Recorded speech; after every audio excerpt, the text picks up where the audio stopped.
بسم اللہ الرحمن الرحیم۔ سبق آموز واقعہ۔ خلیفہ ہارون رشید کے دور میں ایک بار بہت بڑا قحط پڑ گیا۔ اس قحط کے اثرات سمرقند سے لے کر بغداد تک اور کوفہ سے لے کر مراکش تک ظاہر ہونے لگے۔ ہارون رشید نے اس قحط سے نمٹنے کے لیے تمام تدبیریں آزما لیں۔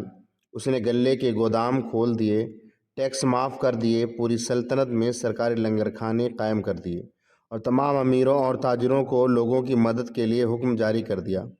لیکن اس کے باوجود عوام کے حالات ٹھیک نہ ہوئے۔ ایک رات ہارون رشید شدید پریشانی میں تھا، اسے نیند نہیں آ رہی تھی۔ اس عالم میں اس نے اپنی وزیر اعظم یحییٰ بن خالد کو طلب کیا۔ یحییٰ بن خالد ہارون رشید کا استاد بھی تھا، اس نے بچپن سے بادشاہ کی تربیت بھی کی تھی۔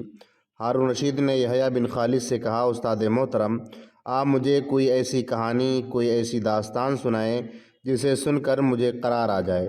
یحییٰ بن خالد نے مسکرایا اور عرض کیا، بادشاہ سلامت، میں نے اللہ کے کسی نبی کی حیات طیبہ میں ایک داستان پڑھی تھی، داستان مقدر، جس میں قسمت اور اللہ کی رضا کی سب سے بڑی اور شاندار تشریح ہے۔ اگر آپ اجازت دیں تو میں وہ داستان آپ کے سامنے دہرا دوں۔ بادشاہ نے بے چینی سے فرمایا، استاد محترم فوراً فرمائیے، میری جان حلق میں اٹک رہی ہے۔ یحییٰ بن خالد نے عرض کیا، کسی جنگل میں ایک بندریا سفر کے لیے روانہ ہونے لگی۔ اس کا ایک بچہ تھا، وہ بچے کو ساتھ نہیں لے جا سکتی تھی۔ چنانچہ وہ شیر کے پاس گئی اور اس سے عرض کیا، جناب، آپ جنگل کے بادشاہ ہیں، میں سفر پر روانہ ہونے لگی ہوں، میری خواہش ہے آپ میرے بچے کی حفاظت اپنے ذمہ لے لیں۔ شیر نے حامی بھر لی۔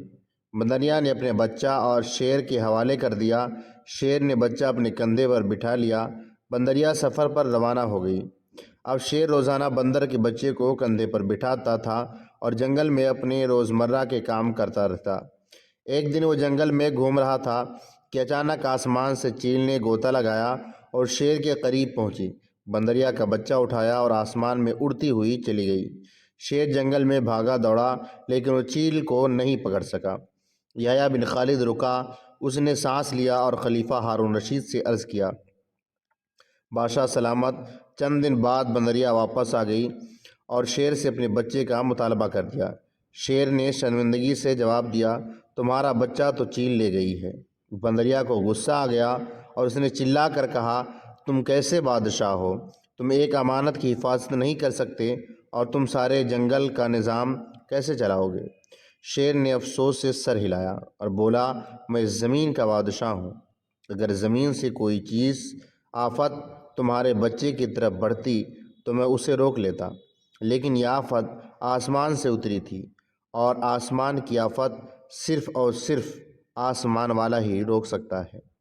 یہ کہانی سننے کے بعد یحییٰ بن خالد نے ہارون رشید سے عرض کیا، بادشاہ سلامت، قحط کی آفت بھی اگر زمین سے نکلی ہوتی تو آپ اسے روک لیتے، آسمان کا عذاب ہے، اسے صرف اللہ تعالی روک سکتا ہے۔ چنانچہ آپ اسے رکوانے کے لیے بادشاہ نہ بنیں، فقیر بنیں، یہ آفت رک جائے گی۔ دنیا میں آفتیں دو قسم کی ہوتی ہیں، آسمانی مصیبت اور زمینی آفت۔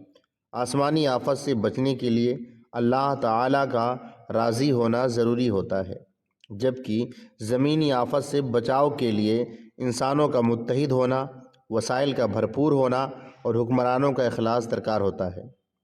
یحییٰ بن خالد نے ہارون رشید کو کہا، آسمانی آفت ہے، اس وقت تک ختم نہیں ہوتی جب تک انسان اپنے رب کو راضی نہ کر لیتا۔ آپ اس آفت کا مقابلہ بادشاہ بن کر نہیں کر سکیں گے۔ آپ فقیر بن جائیے، اللہ کے حضور گر جائیے، اس سے توبہ کیجیے، اس سے مدد مانگیے۔ دنیا کے تمام فاصلوں کے حل کے لیے کے درمیان صرف اتنا فاصلہ ہوتا ہے جتنا ماتھے اور جائے نماز میں ہوتا ہے، لیکن افسوس، ہم اپنے مسائل کے حل کے لیے 7 سمندر پار تو جا سکتے ہیں، لیکن اپنے ماتھے اور جائے نماز کے درمیان جو موجود چند انچ کا فاصلہ طے نہیں کر سکتے ہیں۔ اللہ تبارک و تعالی ہم تمام لوگوں کو اللہ کے حضور اپنی گردن جھکانے کی توفیق عطا فرما اور اس کو راضی کرنے کی توفیق عطا فرمائے، آمین یا رب العالمین۔